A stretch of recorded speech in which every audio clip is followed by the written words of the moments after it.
Hello! আজকে share করতে চলে এলাম চিয়া মাইক্রোগ্রিনস এর ভিডিওটা, যেটার ফটো আমি পোস্ট করেছিলাম। তবে ভিডিওটা পোস্ট করা হয়নি। তো চলো তোমাদেরকেও বলি কি করে তোমরা এটা বানাতে পারবে।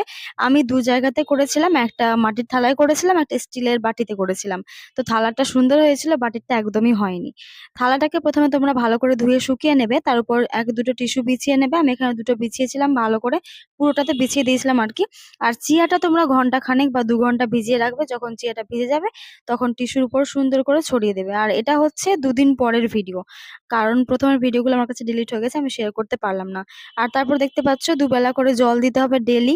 আর ঢেকেই আমি রেখেছিলাম ওই ঢাকনাটা দিয়ে। আর তারপর দেখতে পাচ্ছ এটা এরকম গ্রো হয়েছিল। এটা ৫-৬ দিন পরের ভিডিও। তারপর ভালো রুটস হয়ে গেছিল। আর এভাবে আমি জল দিয়েছিলাম ডেইলি। আর বাটিরটা দেখো, বাটিরটা একদম হয়নি। আসলে থালাটা হয়ে গেছিল অনেকটা ঘন। একটু পাতলা করে দিতে হতো আমাকে। আর আমার মনে হয় থালাতে জলটা ভালো টেনে নেয়, তো তার ফলে থালাটার হয়তো ভালো হয়েছে। সুন্দর এটা ১০ দিন যেদিন হয়ে যায় সেদিনের একটা ভিডিও। দেখতে পাচ্ছ কত সুন্দর গ্রো হয়েছে।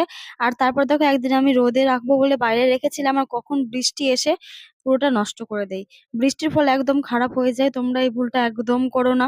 যার ফলে দেখো আমি এটাকে লাস্টে খেতেই পারিনি। এই যে বেছে তাও আমি কেটে রেখেছিলাম।